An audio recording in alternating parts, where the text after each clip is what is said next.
മക്കളെ എല്ലാവർക്കും നമസ്കാരം. Welcome to super notes.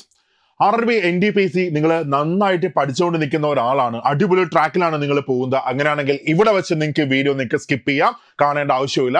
ഞാൻ ഈ പറയുന്നത് ബിഗിനേഴ്സിന് അല്ലെങ്കിൽ ആവറേജ് ആയിട്ട് നിൽക്കുന്ന ആൾക്കാർ അല്ലെങ്കിൽ നന്നായിട്ട് പഠിച്ചുകൊണ്ടിരുന്നിട്ട് ബ്രേക്ക് കൊടുത്ത ആൾക്കാർ അവരൊക്കെ എന്ത് ചെയ്യുക, ഒന്ന് കേൾക്കുക. ഉറപ്പായിട്ടും നിങ്ങളുടെ ജീവിതത്തിൽ ഒരു മാറ്റം ഉണ്ടാകും, നിങ്ങൾക്ക് ഒരു പ്രയോജനം കിട്ടാം, അത് 100% ഉറപ്പാണ്. Okay, so RRB NTPC exam ഇനി പഠിച്ചിട്ട് പ്രയോജനമുണ്ടോ? ഇനി പഠിച്ചു തുടങ്ങിയാൽ നമുക്ക് CBT 1 നമുക്ക് ക്രാക്ക് ചെയ്യാൻ പറ്റുമോ? ഇതാണ് നമ്മുടെ കണ്ടന്റ്. അപ്പൊ ഞാൻ ഈ പറയുന്ന കാര്യങ്ങൾ നിങ്ങൾ ശ്രദ്ധിച്ചു കേൾക്കുക. എന്താണ് എക്സാമിന്റെ ഇമ്പോർട്ടൻസ്, എങ്ങനെ നമുക്ക് ക്രാക്ക് ചെയ്യാം, ഇതൊക്കെ ജസ്റ്റ് നിങ്ങളൊന്ന് മനസ്സിലാക്കുക. അതിനുശേഷം നിങ്ങൾക്ക് വ്യക്തമായിട്ട് ഒരു ഐഡിയ നിങ്ങൾക്ക് കിട്ടും. ഓക്കെ, ഫസ്റ്റ് എക്സാം നമുക്ക് എന്ന് പ്രതീക്ഷിക്കാം. എന്ന് പ്രതീക്ഷിക്കാമെന്ന് ചോദിച്ചാൽ ഇപ്പൊ നോക്കി, ഇപ്പൊ വന്നേക്കുന്ന ടൈം ടേബിൾ ആരുടെയൊക്കെയാണ്? ഒന്ന്, ജെയുടെ CBT 2 ഡേറ്റ് വന്നിട്ടുണ്ട്. RRB JEE ഏപ്രിൽ 22 പാരാമെഡിക്കൽ വന്നിട്ടുണ്ട് ഏപ്രിൽ 28 മുതൽ 30 വരെ 3 ദിവസമാണ്. അത് കഴിഞ്ഞ് നെക്സ്റ്റ് ALPയുടെ CBT 2 ഡേറ്റ് വന്നിട്ടുണ്ട്.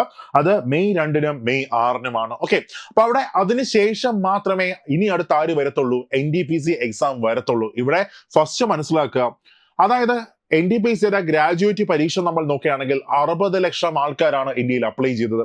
അണ്ടർ ഗ്രാജുവേറ്റ് നോക്കുകയാണെങ്കിൽ 50 ലക്ഷം ആൾക്കാർ അപ്ലൈ ചെയ്തു. ടോട്ടൽ 1,10,00,000 ആൾക്കാരാണ്. അപ്പൊ ഇവിടെ ഇത്രയും വലിയൊരു എക്സാം നടത്തുമ്പോൾ റെയിൽവേക്ക് എന്ത് വേണം? അതുപോലുള്ള സന്നാഹങ്ങൾ വേണം. ക്വസ്റ്റ്യൻ ചോരരുത്, അത് മാനേജ് ചെയ്യണം, ക്വസ്റ്റ്യൻസിനെ ഡിസ്ട്രിബ്യൂട്ട് ചെയ്യണം. മീൻസ് എങ്ങനെയാണ് ഓരോരോ സെന്റേഴ്സിൽ എന്ത് ചെയ്യണം, സിസ്റ്റത്തിലോട്ട് എത്തിക്കണം. അവിടെ ടെക്നിക്കൽ എറർ വരരുത്. എറർ വന്നാൽ ഏതെങ്കിലും 1-2 സ്ഥലത്ത് എറർ വന്നാൽ പോലും എന്ത് ചെയ്യേണ്ടി വരും? ഈ മൊത്തം പരീക്ഷയും അങ്ങ് മാറ്റി വെക്കേണ്ടി വരും. ഇപ്പൊ കഴിഞ്ഞ ALP CBT 2 ഒക്കെ ആണെങ്കിൽ അതിന് ഏറ്റവും നല്ല ക്ലാസിക് എക്സാമ്പിൾ ആണ് അല്ലെ. ഇത്രയും സെന്റേഴ്സ് ഉണ്ട്. എവിടെയെങ്കിലും ഒരു സിസ്റ്റത്തിന് ഒരു എറർ വന്നാൽ, ഒരു കമ്പ്യൂട്ടറിന് എറർ വന്നാൽ എക്സാം എന്ത് ചെയ്യേണ്ടി വരും? മാറ്റി വെക്കേണ്ടി വരും. ഓക്കെ, അപ്പൊ ഇവിടെ വളരെ പ്രിസൈസ് ആയിട്ട് മാത്രമേ റെയിൽവേക്ക് ഇത് ചെയ്യാൻ പറ്റത്തുള്ളൂ. സോ അതിനെന്ത് വേണം? സമയം വേണം.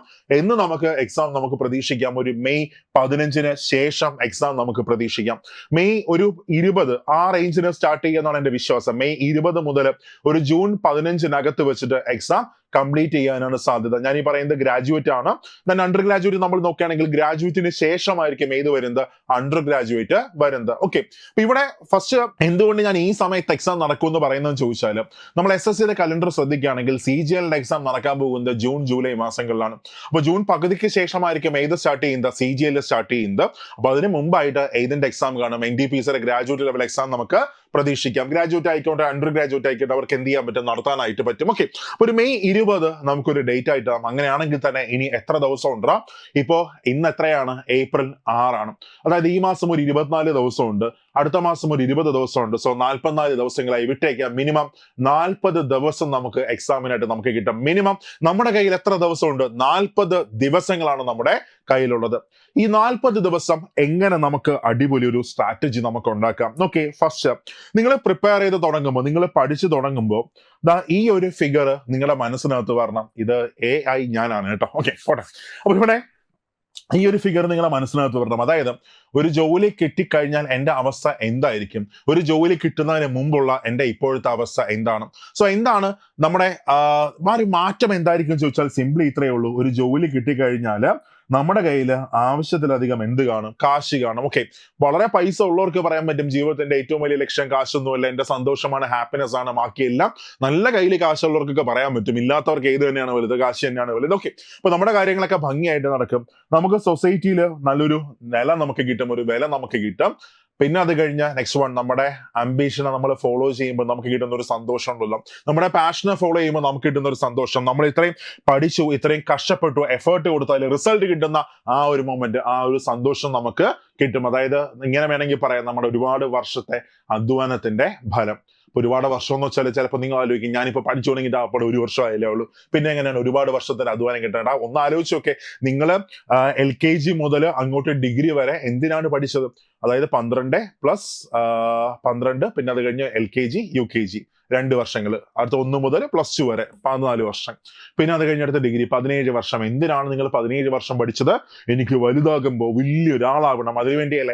ആണ് ആ മൊമെന്റ് ആണ് ഇവിടെ എത്തിയിരിക്കുന്നത്. ഓക്കെ, അപ്പൊ ഈ സമയം, ഈ ഉള്ള 40 ദിവസം നമ്മളൊന്ന് കഷ്ടപ്പെടാൻ തയ്യാറായാൽ ഈ വർഷം അവസാനം നമ്മൾ ആരായിട്ട് മാറും? ഒരു സെൻട്രൽ ഗവൺമെന്റ് എംപ്ലോയി ആയിട്ട് മാറും. അപ്പൊ ഇവിടെ നമ്മൾ കഷ്ടപ്പെട്ടാൽ നമുക്ക് നമ്മുടെ കയ്യിൽ എന്ത് കിട്ടും? ജോലി കിട്ടും, പിന്നെ അത് കഴിഞ്ഞ് കാശ് കിട്ടും, പിന്നെ അത് കഴിഞ്ഞ് സമൂഹത്തിലൊരു വില നമുക്ക് കിട്ടും, പിന്നെ കുടുംബത്തിന്റെ അംഗീകാരം കിട്ടും, പിന്നെ അത് കഴിഞ്ഞ് പെൺകുട്ടികളൊക്കെ ആണെങ്കിൽ, കല്യാണം കഴിഞ്ഞ പെൺകുട്ടികളൊക്കെ ആണെങ്കിൽ അവർക്ക് അവരുടെ അഭിപ്രായങ്ങൾക്ക് ഒരു വില കിട്ടും വീട്ടിൽ. എന്തൊക്കെ പറഞ്ഞാലും അതങ്ങനെയാണ്. ഓക്കെ, അത് താഴെ കമന്റ് ഞാൻ പ്രതീക്ഷിക്കുന്നു, കുഴപ്പമില്ല. എന്നാലും നമുക്കൊരു ജോലി ഉണ്ടെങ്കിൽ, സ്വന്തം കാലിൽ നിൽക്കുകയാണെങ്കിൽ നമ്മുടെ അഭിപ്രായങ്ങൾക്ക് എന്ത് കാണും? ഒരു വില കാണും, അത് ഉറപ്പാണ്. ഓക്കെ, ഇത്രയും കാര്യങ്ങളാണ് ഒരു ജോലി നമുക്ക് എന്ത് നേടിത്തരുന്നത്, നമ്മുടെ കയ്യിലോട്ട് കൊണ്ടുവരുന്നത്. ഒന്ന്, നമ്മൾ സ്വന്തം കാലിൽ നിൽക്കുന്നു, അതിൻ്റെ ഒരു സന്തോഷം. ഒരാളുടെയും മുമ്പിൽ കൈ നീട്ടേണ്ടി വരത്തില്ല, അതിൻ്റെ ഒരു സന്തോഷം. അത് കഴിഞ്ഞ് നമ്മുടെ അഭിപ്രായങ്ങൾക്ക് ഒരു വില ഉണ്ടാകുന്നു, അതിൻ്റെ ഒരു സന്തോഷം. നമ്മൾ ഇത്രയും കാലം പഠിച്ചതിനൊരു വില ഉണ്ടാകുന്നു, അതിൻ്റെ ഒരു സന്തോഷം. ആ സാധനം അത് നമ്മുടെ കയ്യിൽ കിട്ടുന്നു, അതിൻ്റെ ഒരു സന്തോഷം. ഓക്കെ, അപ്പോൾ വീട്ടിലേക്ക് നമുക്ക് തിരിച്ചു വരാം. ഇതാണ് ഒരു ജോലി നമുക്ക് നേടിത്തരുന്ന കാര്യങ്ങൾ. ഇനി എങ്ങനെ നമുക്കൊരു എഫക്റ്റീവ് ആയിട്ടൊരു സ്റ്റഡി പ്ലാൻ നമുക്ക് ഉണ്ടാക്കാം? ഒരു സ്റ്റഡി പ്ലാൻ എങ്ങനെ ഉണ്ടാക്കാമെന്ന് ചോദിച്ചാൽ, ജസ്റ്റ് നിങ്ങൾ എല്ലാ ദിവസവും ഒരു 7 മണിക്കൂർ എന്ത് ചെയ്യുക? മാറ്റിവെക്കുക. അപ്പൊ ഇവിടെ ആദ്യം തന്നെ മനസ്സിലാക്കണം, ഞാൻ ഇനി പഠിച്ചു തുടങ്ങിയാൽ എനിക്ക് കിട്ടുമോ? അങ്ങനെ ചിന്തിക്കുന്ന ആൾക്കാരൊക്കെ ആണെങ്കിൽ അങ്ങനെ ചിന്തിച്ചുകൊണ്ടിരിക്കത്തുള്ളൂ. തീർന്ന് ഒന്നുമില്ല. ഓക്കെ, പക്ഷേ ഇവിടെ CBT 1 എന്ന് പറയുന്നത് ഒരു ക്വാളിഫയിങ് എക്സാം മാത്രമാണ്. അവസാനം ഇതിന്റെ മാർക്ക് മാത്രമേ കൗണ്ട് ചെയ്യത്തുള്ളൂ, CBT 2ന്റെ മാർക്ക് മാത്രമേ കൗണ്ട് ചെയ്യത്തുള്ളൂ. അപ്പൊ CBT 1 ജസ്റ്റ് ഒരു ക്വാളിഫയിങ് എക്സാം ആണ്, CBT 2 ആണ് അവസാനമായിട്ട് എന്ത് വരുന്നത്? കൗണ്ട് ചെയ്യുന്ന മാർക്ക് വരുന്നത്. അപ്പൊ ഇവിടെ നമ്മൾ എന്ത് ചെയ്യുക? ഒരു ക്വാളിഫൈ ആവുക CBT 1, അത് മാത്രമാണ് നമ്മുടെ ലക്ഷ്യം. അപ്പോൾ എല്ലാ ദിവസവും ഒരു 7 മണിക്കൂർ നിങ്ങൾ എന്ത് ചെയ്യുക? നിങ്ങൾ മാറ്റിവെക്കാം. ആലോചിച്ച് നോക്കി, എൻ്റെ സ്വപ്നത്തിന് ആ സ്വപ്നത്തിനൊരു വിലയുണ്ടെങ്കിൽ, ആ സ്വപ്നത്തിന് വേണ്ടി ഒരു ദിവസം 7 മണിക്കൂർ മാറ്റിവെക്കാൻ അർഹനല്ല എങ്കിൽ പിന്നെ നമ്മളൊന്നും ആരുമില്ല. ആ സ്വപ്നം കാണാൻ നമ്മൾ അർഹരല്ല. അങ്ങനെ മന്നെ എന്ത് ചെയ്യുക? നമ്മൾ ചിന്തിക്കുക. അല്ലെങ്കിൽ ദൈവം നിങ്ങളുടെ മുമ്പിൽ ഇറങ്ങി പറയാണ്, എടാ മക്കളെ, നിങ്ങൾ എല്ലാ ദിവസവും 7 മണിക്കൂർ പഠിച്ചില്ല എങ്കിൽ ഇന്ന് നിങ്ങൾ നരകത്തിലോട്ട് പോകും. ഓക്കെ, അപ്പോൾ നമ്മൾ എന്ത് ചെയ്യും? അത് പേടിച്ച് നമ്മൾ പഠിക്കും. എവിടെ പഠിക്കാം? ഓക്കെ, അപ്പോൾ നമ്മൾ പ്രിപ്പയർ ചെയ്യുക. എല്ലാ ദിവസവും 7 മണിക്കൂർ വെച്ച് എന്ത് ചെയ്യുക? നമ്മൾ പഠിക്കാം. അപ്പോൾ അതിനകത്ത് എങ്ങനെ 7 മണിക്കൂർ പഠിക്കണം? ഒരു ടൈമർ നിങ്ങൾ സെറ്റ് ചെയ്യണം. അതായത് ഒരു ടൈമറിൽ എന്ത് ചെയ്യുക? കൗണ്ട് ഡൗൺ നിങ്ങൾ ഇടുക. നമ്മുടെ ഫോണിൽ തന്നെ ടൈമറും ബാക്കിയെല്ലാം ഉണ്ട്. അതിലൊരു കൗണ്ട് ഡൗൺ നിങ്ങൾ ഇടുക. എങ്ങനെ കൗണ്ട് ഡൗൺ ഇടും? അതായത് നമ്മൾ പഠിക്കുന്ന സമയം മാത്രം നമ്മൾ കൗണ്ട് ചെയ്യുക. ഇപ്പോൾ ചായ കുടിക്കാൻ പോകുന്നു, കൗണ്ട് ചെയ്യരുത്. പുറത്തോട്ട് പോകുന്നു, കൗണ്ട് ചെയ്യരുത്. TV കാണുന്നു, കൗണ്ട് ചെയ്യരുത്. ഫോണിൽ നോക്കുന്നു, കൗണ്ട് ചെയ്യരുത്. റീൽസ് നോക്കുന്നു, കൗണ്ട് ചെയ്യരുത്. പ്രിപ്പറേഷന്റെ സമയം മാത്രം നമ്മൾ എന്ത് ചെയ്യുക? നമ്മൾ കൗണ്ട് ചെയ്യുക. ഓക്കെ, എല്ലാ ദിവസവും ഒരു 7 മണിക്കൂർ പഠിക്കുക. അവിടെ എങ്ങനെ നിങ്ങൾ പഠിക്കുക? മാത്സ് വന്നിട്ട് ഇമ്പോർട്ടൻ്റ് ആയിട്ട് മാത്സ് അല്ലെങ്കിൽ റീസണിങ് ഒരു ടോപ്പിക്ക് നിങ്ങൾ മസ്റ്റ് ആയിട്ട് നിങ്ങൾ പഠിച്ചിരിക്കണം. മാത്സ് അല്ലെങ്കിൽ റീസണിങ് ഒരു ടോപ്പിക്ക് മസ്റ്റ് ആയിട്ട് എന്ത് ചെയ്യുക? നിങ്ങൾ പഠിക്കുക. അതിനുശേഷമാണെങ്കിൽ നിങ്ങൾ സ്റ്റാറ്റിക് GK അല്ലെങ്കിൽ GK പോർഷൻ അല്ലെങ്കിൽ സയൻസ്, അവിടെ ഇനി നമുക്ക് ടോപ്പിക്ക് പഠിക്കാനായിട്ട് സമയമില്ല. നമ്മുടെ ബാച്ചുകളിൽ നമ്മൾ മൈക്രോ നോട്ട്സ് നമ്മൾ പ്രൊവൈഡ് ചെയ്യുന്നുണ്ട് നമ്മുടെ കുട്ടികൾക്കായിട്ട്. ആ മൈക്രോ നോട്ട്സ് ഒന്ന് റിവൈസ് ചെയ്താൽ അവിടെ എന്ത് ചെയ്യാൻ പറ്റും? വളരെ നന്നായിട്ട് മാർക്കുകൾ സ്കോർ ചെയ്യാൻ പറ്റും. ഫോർ എക്സാമ്പിൾ ഈ കാണുന്നതാണ് മൈക്രോ നോട്ട്. അപ്പോൾ ഇതിനകത്ത് തന്നെ എത്ര ടോപ്പിക്കൽ ആഡ് ചെയ്തിട്ടുണ്ടെന്നൊക്കെ. ഫസ്റ്റ് 1 ട്രോപ്പിക് ഓഫ് ക്യാൻസർ, രണ്ടാമത്തേത് Indian standard meridian, 3 Niti Aayog, 4മത്തേത് നമ്മുടെ ഇന്ത്യൻ പ്ലാനിങ്ങുമായി ബന്ധപ്പെട്ട വർഷങ്ങൾ, അടുത്ത 5മത്തേത് കോൺസ്റ്റിറ്റ്യൂഷണൽ അസംബ്ലി. അത് കഴിഞ്ഞ് അടുത്ത മൈക്രോ നോട്ട്സ് നോക്കുകയാണെങ്കിൽ ഫസ്റ്റ് വന്നേക്കുന്നത് നമ്മുടെ പാർലമെന്റിന്റെ അധികാരങ്ങൾ, രണ്ടാമത് UN-ഉമായിട്ട് ബന്ധപ്പെട്ട ഏജൻസീസ് ഏതെല്ലാമാണ്. അത് കഴിഞ്ഞ് നെക്സ്റ്റ് വൺ അടുത്ത് വന്നേക്കുന്നത് നമ്മുടെ ഇന്റലിജൻസ് ഏജൻസീസ്, അവരുടെ ജോലി ഫോം ചെയ്ത വർഷം അതേതൊക്കെയാണ്. അതേപോലെ തന്നെ സെൻട്രൽ ആംഡ് പോലീസ് ഫോഴ്സസ് ഏതൊക്കെയാണ്, അവരുടെ ജോലി എന്താണ്. അതേപോലെ നെക്സ്റ്റ് അടുത്ത മൈക്രോ നോട്ട് എന്താണ്? നെക്സ്റ്റ് സാർക്കിലെ പ്രധാനപ്പെട്ട ഇയേഴ്സ് ഏതൊക്കെയാണ്, ഇന്ത്യയുടെ പ്രധാനപ്പെട്ട രാഷ്ട്രപതിമാരും അവരുടെ കോൺട്രിബ്യൂഷൻസും എന്താണ്. അത് കഴിഞ്ഞ ജസ്റ്റ് ONGCയുടെ ഒക്കെ അതേപോലെ അബ്രിവേഷൻസിന്റെ ഒക്കെ ഫുൾ ഫോം എന്താണ്. അത് കഴിഞ്ഞ നെക്സ്റ്റ് വൺ അടുത്ത cultural heritage sites, then dance forms, പിന്നെ മ്യൂസിക്കൽ ഇൻസ്ട്രുമെന്റ്സ്, അങ്ങനെയൊക്കെ പറയുന്നത് നമ്മുടെ ബാച്ചുകളിൽ നമ്മൾ എന്ത് കൊടുക്കുന്നുണ്ട്? നമ്മൾ മൈക്രോ നോട്ട്സ് നമ്മൾ പ്രൊവൈഡ് ചെയ്യുന്നുണ്ട്. റിവിഷനൊക്കെ വളരെ വളരെ വളരെ എഫക്റ്റീവ് ആയിരിക്കും. ഇത് മാത്രം GKയിൽ ഫോക്കസ് ചെയ്താലും നല്ലോണം മാർക്ക് എന്ത് ചെയ്യാം? സ്കോർ ചെയ്യാം. സോ സമയം കുറയ്ക്കാം, ഒരുപാട് സമയം കുറയ്ക്കാം. പ്രിപ്പറേഷൻ എന്ത് ചെയ്യാം? നമുക്ക് ബൂസ്റ്റ് ചെയ്യാം. ഓക്കെ, അപ്പൊ എല്ലാ ദിവസവും മാത്സ് റീസണിങ് ഒരു ടോപ്പിക്ക് മസ്റ്റായിട്ട് വർക്ക് ചെയ്യാം. GKയിൽ ഒരു ടോപ്പിക്ക് എന്ത് ചെയ്യുക? മസ്റ്റായിട്ട് വർക്ക് ചെയ്യാം.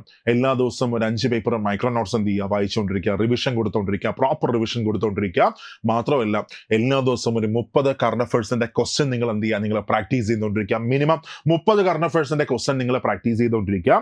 അത് കഴിഞ്ഞ് എല്ലാ ദിവസവും നിങ്ങളൊരു ക്വസ്റ്റ്യൻ പേപ്പർ നിങ്ങൾ വർക്ക് ചെയ്തുകൊണ്ടിരിക്കുക. ഇപ്പൊ ഒരു ക്വസ്റ്റ്യൻ പേപ്പർ പ്രാക്ടീസ് ചെയ്യുമ്പോൾ നമുക്ക് സ്പീഡ് കട്ടയ്ക്ക് അങ്ങ് കൂടും, അല്ലെ? അടിപൊളിയായിട്ട് നമുക്ക് എന്ത് ചെയ്യാൻ പറ്റും? സ്പീഡ് നമുക്ക് കൂട്ടാൻ പറ്റും.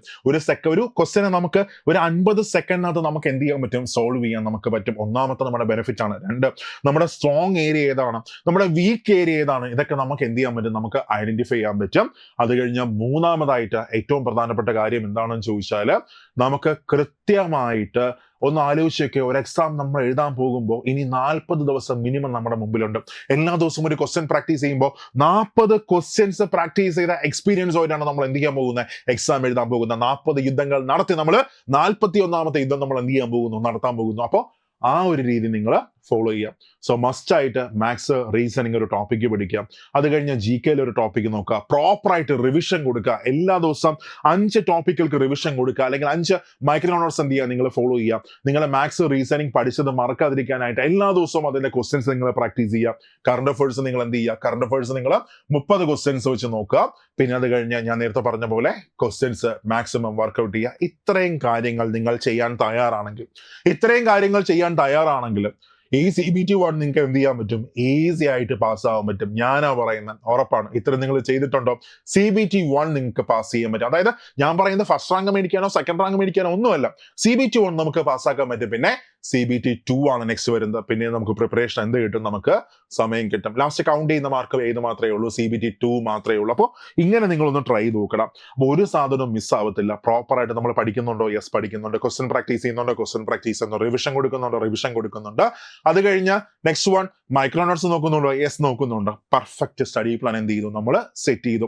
അപ്പോൾ ഇതിനകത്ത് ഏറ്റവും ഇമ്പോർട്ടന്റ് ആയ കാര്യം എന്താണെന്നറിയോ, നിങ്ങൾക്ക് ഞാനൊരു ഇമ്പോസിഷൻ തരാം. നിങ്ങൾ ഒരു ദിവസം ഇതേപോലെ 7 മണിക്കൂർ പഠിച്ചില്ല എങ്കിൽ വൈകുന്നേരം 1 മണിക്കൂർ നടക്കാൻ പോക്കോളാം. 7 മണിക്കൂർ എനിക്ക് കൗണ്ട് ചെയ്യാൻ പറ്റിയില്ലെങ്കിൽ വൈകുന്നേരം 1 മണിക്കൂർ നടക്കാൻ പോവുക, ഓടാൻ പോവുക. അങ്ങനെയൊക്കെ ഒരു കാര്യം നിങ്ങൾ ചെയ്യുക. ഇപ്പൊ 2 ദിവസമൊക്കെ ആകുമ്പോൾ നമുക്ക് നന്നായിട്ട് ഓടാൻ പറ്റും. കാര്യം ആദ്യത്തെ 2 ദിവസങ്ങളൊന്നും ചെയ്യാൻ പറ്റത്തില്ല, ഇത്രയൊന്നും എത്തത്തില്ല. പക്ഷേ ഒരു 3-4 ദിവസം കഴിയുമ്പോൾ നമ്മൾ എന്ത് ചെയ്യും, കറക്റ്റ് ആയിട്ട് ട്രാക്കിൽ വരും. ഒരു ജോലി ഒരേപോലെ നമ്മൾ ഒരു 10 ദിവസത്തിലധികം നമ്മൾ ചെയ്തുകൊണ്ടിരിക്കുകയാണെങ്കിൽ നമ്മുടെ മനസ്സ് തന്നെ എന്തുമായിട്ട് മാറും, അതുമായിട്ട് അഡാപ്റ്റ് ആയി മാറും. ഇപ്പൊ നിങ്ങൾ ജോലിക്ക് പോകുന്ന ആൾക്കാരുണ്ടെങ്കിൽ രാവിലെ ഒരു 10 മണിയാകുമ്പോൾ നിങ്ങൾക്ക് ജോലിക്ക് പോകാൻ ഒരു വ്യഗ്രതയില്ലേ, 10 മണിയല്ല ഒരു 8:30 ആകുമ്പോൾ തന്നെ നമുക്ക് ഇന്ന് പോകണം ജോലിക്ക് പോകണം, ആ ഒരു വ്യഗ്രത നമുക്ക് വരും. അത് കഴിഞ്ഞ് ഒരു 9 മണിയൊക്കെ ആകുമ്പോൾ ആഹാരം കഴിക്കാനുള്ള ഒരു വ്യഗ്രത നമുക്ക് വരത്തില്ല. ഉറപ്പായിട്ടും വരും. കാര്യം എന്താണ്, നമ്മൾ ഇത്രയും വർഷം കൊണ്ട് ചെയ്തുകൊണ്ടിരിക്കുന്ന ഒരു ഹാബിറ്റാണ്. അതേപോലെ തന്നെയാണ് പ്രിപ്പറേഷൻ, പഠിത്തം. അതിലൊരു സന്തോഷം കണ്ടെത്തുക. അതാണ് ലഹരി. പഠിക്കുന്നു, ആൻസർ ചെയ്യുന്നു, അതിലൊരു അഡിക്ഷൻ നിങ്ങൾ കണ്ടെത്തുക. അടിപൊളിയായിട്ട് നമുക്ക് എന്ത് ചെയ്യാൻ പറ്റും, മുമ്പിലേക്ക് നമുക്ക് പോകാൻ പറ്റും. ഓക്കെ, ഇപ്പോൾ ഈ ഒരു ടോപ്പിക്കൽക്ക് ഫസ്റ്റ് നിങ്ങൾ പ്രിഫറൻസ് കൊടുത്തോ. ഞാൻ ഈ കാണിക്കുന്ന ടോപ്പിക്കൽക്ക് ഫസ്റ്റ് പ്രിഫറൻസ് കൊടുത്തോ. എങ്ങനെ മാർക്ക് ഡിസ്ട്രിബ്യൂഷൻ വരുന്നത്, GK വന്നിട്ട് 40 ക്വസ്റ്റ്യൻസ് 40 മാർക്കാണ്, മാത്സ് 30 ക്വസ്റ്റ്യൻസ് 30 മാർക്ക്, റീസണിങ് ആണെങ്കിൽ 30 ക്വസ്റ്റ്യൻസ് 30 മാർക്ക്. ഇങ്ങനെയാണ് CBT1 മാർക്ക് ഡിസ്ട്രിബ്യൂഷൻ വരുന്നത്. Total 100 questions 100 mark.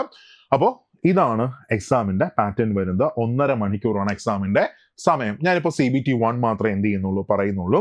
അപ്പൊ ഇവിടെ ഫസ്റ്റ് കഴിഞ്ഞ NDPCക്കും ഇപ്പോൾ കഴിഞ്ഞ റെയിൽവേയുടെ ബാക്കിയുള്ള പരീക്ഷകൾക്കും മാർക്ക് ഡിസ്ട്രിബ്യൂഷൻ കൂടുതൽ വന്ന ടോപ്പിക്കിൽ ഇതാണ്. ഇതിന് ഫസ്റ്റ് പ്രയോറിറ്റി കൊടുക്കുക.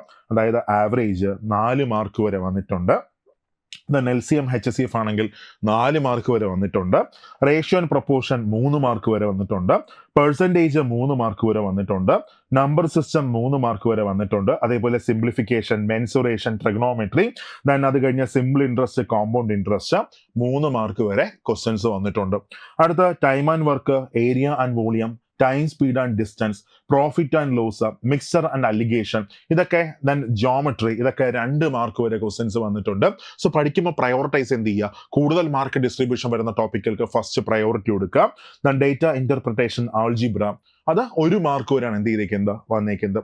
ഇനി റീസണിങ് നമ്മൾ നോക്കുകയാണെങ്കിൽ മാർക്ക് ഡിസ്ട്രിബ്യൂഷൻ കൂടുതൽ വന്ന ഏതൊക്കെയാണ്, ഒന്ന് argument and assumption, seating arrangement, then mathematical operation, coding, decoding, data sufficiency, then paper, mirror, water image 3 mark വരെ ക്വസ്റ്റ്യൻസ് വന്നിട്ടുണ്ട്. Then figure, blood relation, odd one out, alpha numeric series 2 mark വരെ questions വന്നിട്ടുണ്ട്. Then direction, when diagram, calendar, syllogism, puzzle 1 മുതൽ 2 mark വരെ വന്നിട്ടുണ്ട്.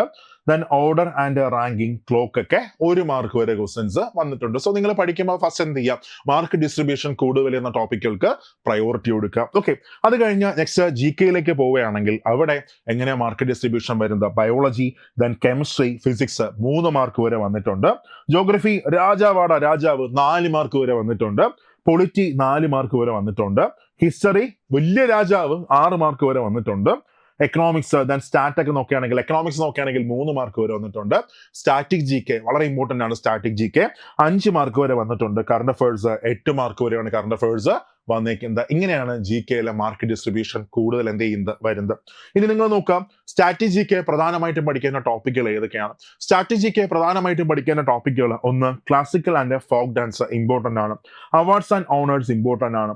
Waterfalls, government schemes and apps, festivals, sports, then temples and monuments, forest, ഇതൊക്കെയാണ് സ്ട്രാറ്റജിക്കയിലെ important ആയ ടോപ്പിക്കുകൾ. Current affairs നോക്കുകയാണെങ്കിൽ അവിടെ ഇമ്പോർട്ടൻ്റ് അപ്പോയിന്റ്മെന്റ്സ് നോക്കുക, ബുക്സ് ആൻഡ് ഓതേഴ്സ് നോക്കുക, ഇന്ത്യയുടെ റാങ്കിങ് ഇൻഡിസസ് നോക്കുക, then important days with theme, then അത് കഴിഞ്ഞ് ഇന്ത്യയുടെ മിലിറ്ററി എക്സസൈസ് മൊത്തം നോക്കുക, മ്യൂസിക്കൽ ഇൻസ്ട്രുമെന്റ്സ്, പിന്നെ കഴിഞ്ഞ ഒളിമ്പിക്സ്, ഇതിനൊക്കെ ഒരു ഫസ്റ്റ് പ്രയോറിറ്റി കൊടുക്കുക. അപ്പൊ നമുക്ക് എന്ത് ചെയ്യാൻ പറ്റും, കൂടുതൽ മാർക്ക് നമുക്ക് സ്കോർ ചെയ്യാനായിട്ട് പറ്റും. ഓക്കെ, അപ്പൊ ഇങ്ങനെ നിങ്ങളൊന്ന് പ്രിപ്പയർ ചെയ്തോ. അതായത് മനസ്സിനകത്ത് ഉറപ്പിച്ചോ, ഞാൻ പഠിച്ചില്ല എങ്കിൽ, ഞാൻ എല്ലാ ദിവസവും 7 മണിക്കൂർ പഠിച്ചില്ല എങ്കിൽ ഞാൻ തീർന്നു W ആയിട്ട് മാറും. ഓക്കെ, 7 മണിക്കൂർ എഫേർട്ട് കൊടുക്കുക. ആദ്യത്തെ ഒരു 2-3 ദിവസം ഭയങ്കര പാടായിരിക്കും, പക്ഷെ ഒരു 3-4 ദിവസം കഴിയുമ്പോൾ നിങ്ങൾ മറ്റൊരു തരത്തിലേക്ക് അങ്ങ് മാറും, മറ്റൊരു തലത്തിലേക്ക് അങ്ങ് പോകും. നന്നായിട്ട് വർക്ക് ചെയ്തോ. ഇനി പഠിച്ചാൽ നമുക്ക് എന്ത് ചെയ്യാം, CBT 1 നമുക്ക് പാസ്സാവാൻ പറ്റും. ഓക്കെ, അപ്പൊ നിങ്ങൾക്ക് ഒറ്റയ്ക്ക് പഠിക്കുമ്പോൾ പ്രോപ്പറായിട്ട് പറ്റുന്നില്ല. അങ്ങനെയാണെങ്കിൽ എന്ത് ചെയ്യുക, ഒരു അസിസ്റ്റൻസിനായിട്ട്, ഒരു സപ്പോർട്ടിനായിട്ട് നമ്മുടെ ബാച്ചിൽ നിങ്ങൾക്ക് ജോയിൻ ചെയ്യാം. ഉറപ്പായിട്ടും നിങ്ങളുടെ എഫേർട്ടിന്റെ ഒരു 60% നമ്മൾ എടുത്തിരിക്കും നിങ്ങളുടെ വിജയത്തിനായിട്ട്. ഓക്കെ, അപ്പോൾ നമ്മൾ RRB NDPCയുടെ ഒരു ക്രാഷ് ബാച്ച് നമ്മൾ സ്റ്റാർട്ട് ചെയ്തിട്ടുണ്ട്, ഒരു തകർപ്പൻ ക്രാഷ് ബാച്ച് നമ്മൾ സ്റ്റാർട്ട് ചെയ്തിട്ടുണ്ട്. അപ്പോൾ നിങ്ങൾക്ക് ജോയിൻ ചെയ്യാൻ താല്പര്യം ഉണ്ടെങ്കിൽ എന്ത് ചെയ്യാം, ജോയിൻ ചെയ്യാം. എന്തെങ്കിലും ഡൗട്ട് ഉണ്ടെങ്കിൽ ഈ നമ്പറിൽ കോൺടാക്ട് ചെയ്യാം, 8281223366, ഈ നമ്പറിൽ കോൺടാക്ട് ചെയ്യാം. അപ്പോൾ അതിനകത്ത് നിങ്ങൾക്ക് 1999 രൂപയ്ക്ക് എന്ത് ചെയ്യാം, ഈ കോഴ്സ് പർച്ചേസ് ചെയ്യാം. ഓക്കെ, അതായത് ജസ്റ്റ് ആപ്പിനകത്ത് 2500 കിടക്കുന്നത്, പക്ഷേ ഈ നമ്പറിൽ ഒന്ന് കോൺടാക്ട് ചെയ്താൽ മതി. ഇപ്പോൾ ഓഫർ ഉണ്ട്. 1999 നമ്മുടെ NDPCയുടെ ക്രാഷ് ബാച്ചിൽ നിങ്ങൾക്ക് ജോയിൻ ചെയ്യാനായിട്ട് പറ്റും. സോ നന്നായിട്ട് പ്രിപ്പയർ ചെയ്യാം. അതിനകത്ത് നമ്മൾ എന്തുകൊണ്ട് മൈക്രോ നോട്ട്സ് ഫുള്ള് നമ്മൾ കൊടുക്കുന്നുണ്ട്. അത് കഴിഞ്ഞടുത്ത് ഒരു ക്ലാസ് ഇമ്പോർട്ടൻറ്റ് ടോപ്പിക്സ് മാത്രം, അത് കഴിഞ്ഞ് മാത്സ് റീസണിങ് ഫുൾ കവറേജ്, GKയുടെ ഇമ്പോർട്ടൻറ്റ് ടോപ്പിക്സ്, മൈക്രോ നോട്ട്സ് എല്ലാം നമ്മൾ എന്ത് ചെയ്യുന്നുണ്ട്, കൊടുക്കുന്നുണ്ട്. ഓക്കെ, അപ്പോൾ ഈ NDPCയുടെ CBT 1 നിങ്ങൾ ക്രാക്ക് ചെയ്തിരിക്കാം. അത് സൂപ്പർ നോട്ട്സിന്റെ വാക്കാണ്. അതിനുശേഷം നിങ്ങൾ CBT 2ലേക്ക് വരുമ്പോൾ അവിടെ ഫുൾ ക്ലാസ്സസ് ആൻഡ് ആക്സസ് നിങ്ങൾക്ക് കിട്ടിയിരിക്കും. ഓക്കെ, അപ്പോൾ നന്നായിട്ട് പ്രിപ്പയർ ചെയ്തോ. ഈ അവസരം നിങ്ങൾ പാഴാക്കണ്ട, ഇപ്പൊ തന്നെ ജോയിൻ ചെയ്യുക. നമുക്ക് എന്ത് ചെയ്യാം, നമുക്ക് ക്ലാസ്സിൽ കാണാം. ബൈ.